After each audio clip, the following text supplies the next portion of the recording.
صباح الخير عليكم، مرحبا بكم معنا. اليوم راح ندير لكم المشوك الجزائري، يعني تاع الوصفه الاصليه تاع ناس زمان. هنا نروحوا المقادير تاع هذا المشوك. كما راكم تشوفوا هنا عندي 3 كيلات تاع اللوز مرحي، كيما اطعام، كيما تاع مقرة اللوز، كيما تاع المخبز. عندي كيلة تاع السكر، تحبوا تنقصوا ندوه نقصوها. عندي هنايا صفار تاع 2 حبات بيض مع حبه تاع البيض. عندي 2 مبشور تاع القارص، كما تعرفوا الحلويات الجزائريه تاع اللوز كامل تحب القارص. عندي لافاني، هذه بالنسبه للعجينه تاع يعني الحل تاع المشوك. اما باش نزينوا به عندنا بياض البيض، وعندنا لي سوريس كونفيت، وعندنا اللوز ايفيلي. هكذا كما راكم تشوفوا فيهم. هاد يعني المقادير كامل تعرفوهم. عندنا تاني لي كيسات اللي راح نطيبوا فيهم هذاك المشوك. هنا نجوزو لطريقه التحضير. نخلطوا هذاك السكر مع 3 كيلات تاع اللوز مرحي مع كيلة سكر.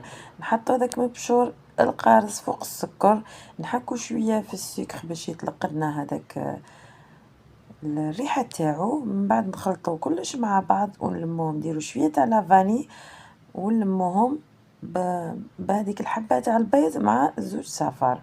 كما تعرفوا الصفار راح يخلي هذاك المشوك تاعكم طري ويشد مده طويله، مش كيما البياض تعني مام، يعني البياض راح يحكم كما درنا في اسكندرانيه، شفتوا شحال طري. مي الصفار جوري ينفخ شويه الحبه. هكا ندخل هذاك القارص كامل في السكر، من بعد نخلط اللوز ونبدا نحك هكا باش يدخل السيترون، لو زيت دو سيترون يدخل في اللوز ديالي. من بعد نبدا نطم بالبيض تاعي ونخلو العجينه ترتاح على الاقل 3 سوايع. من بعد باش نجوزو فاصونيوها. هنا نصيحة في يعني لازم تعتمدوها في كل الحلويات تاع اللوز. اللوز هنا كي ترحوه لازم ديما تغربلوه، تنحوا هذيك لابودغ اللي نديرو بها احنا الكفتة والثومة، هذوك لازم تنحوها في كيما المشوك ومقروط اللوز هذوك كامل تنحوا لهم هذيك لابودغ تاع اللوز، خاطش راح تخلي لكم المشوك يجي معجن. هنا انا صيرته كي طعام. من بعد نحكموا هذيك 2 صفار مع حبة تاع البيض، نحطوهم ونعجنهم مليح، ندخلو هذاك السكر نخلوه يتعسل. انا دوك هكا راح نخليها تبات، من بعد تيك راح نعاود نخدمها. كيما راكم تشوفوا جربوا تعجنوها مليح ودخلوا هذاك السكر في اللوز ديالكم. معذره عن الصوت راني شويه مغريبيه، سي بور سا طولت باش نحط لكم لا فيديو هذه. دخلوا حطوا بشويه هذاك الصفار والحبه تاع البيض حتى تتحصلوا على عجينه طريه. وإلا شفتوا بلي خصتكم كيما انا البيض تاعي راه صغيور، بالك نضطر باش نزيد صفار بيضه. شفتوا انا ديت هذاك البيض الابيض الصغيور. نتوما كيما في الجزائر البيض تاعنا الله يبارك ما شاء الله كبير، تديروا 2 حبات يعني تلموا كامل العجينه. انا كنسي ندخل كامل ونخلطو مليح حتى يتعسل هذاك السكر ويدخل هذاك القارص تاني يطلق الريحه تاعو. في هذاك الوقت نعجنوها مليح وغنديروها بابي فيلم ونخلوها ترتاح على الاقل 6 سوايع.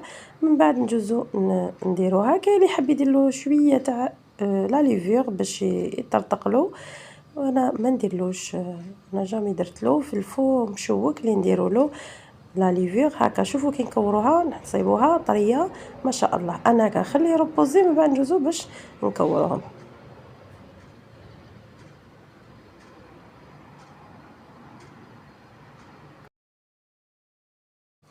بعد ما كملنا لها هذاك الصفار البيض اللي كان بقى لي في هذاك البول، سيت شوفوا كيفاش تحصلوا على عجينه ماشي مشققه. علاش صبتوها تتشقق غير سي با لابين تكوروها، راح تجيكم يابس المشوك تاعكم.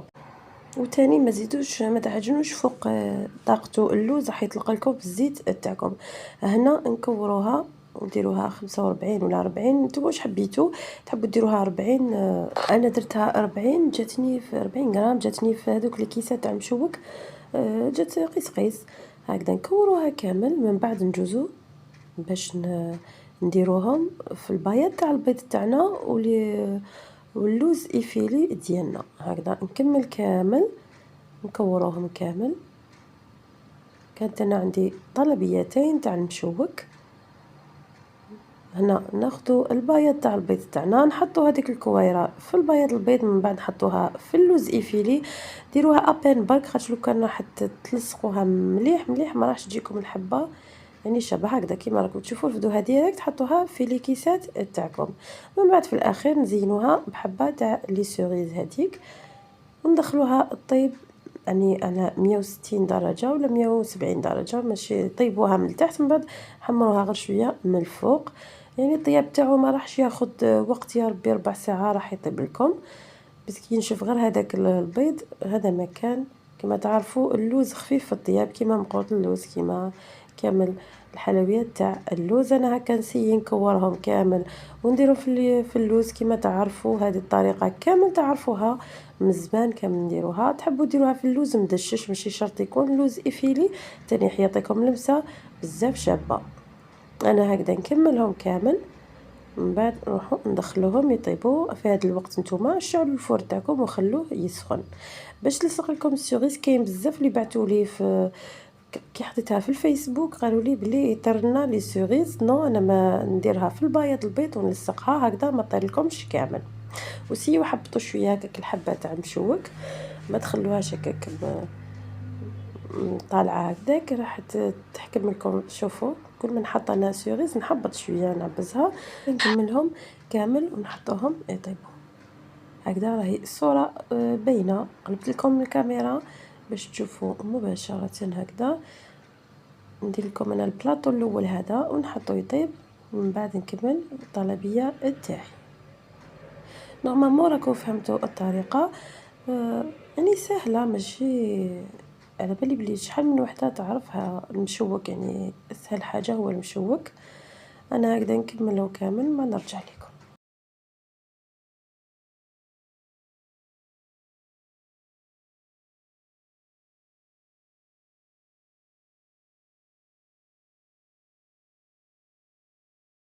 هكذا بعد ما كملناهم كامل، هاي ليك النتيجه تاعنا.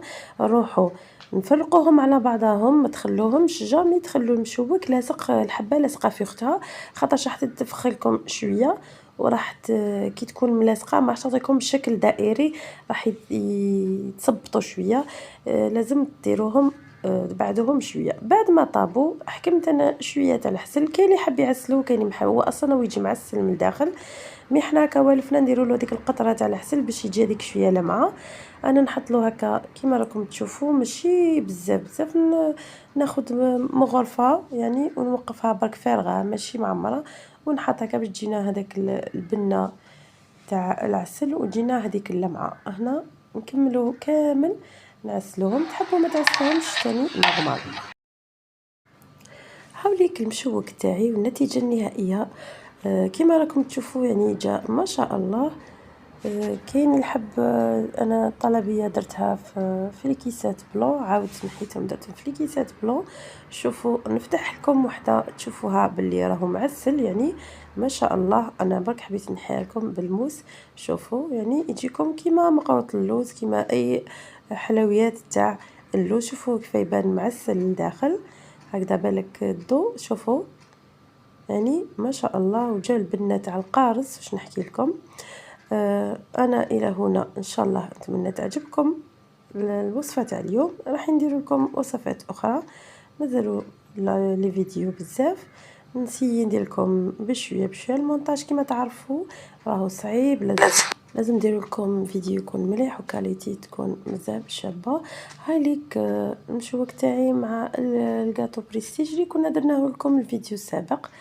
نتمنى تعجبكم. سمحوا لي على الصوت الغالب، لا غريب كما تعرفوا الربيع دائما هكذا نحو حوايجنا ونلبسوا نصيفوا نعاودوا نشتيو، سي بوغ سا نمرضوا. انا هنا نقول لكم الى فيديو اخر بحول الله. دمتم في رعايه الله وحفظه، والى اللقاء.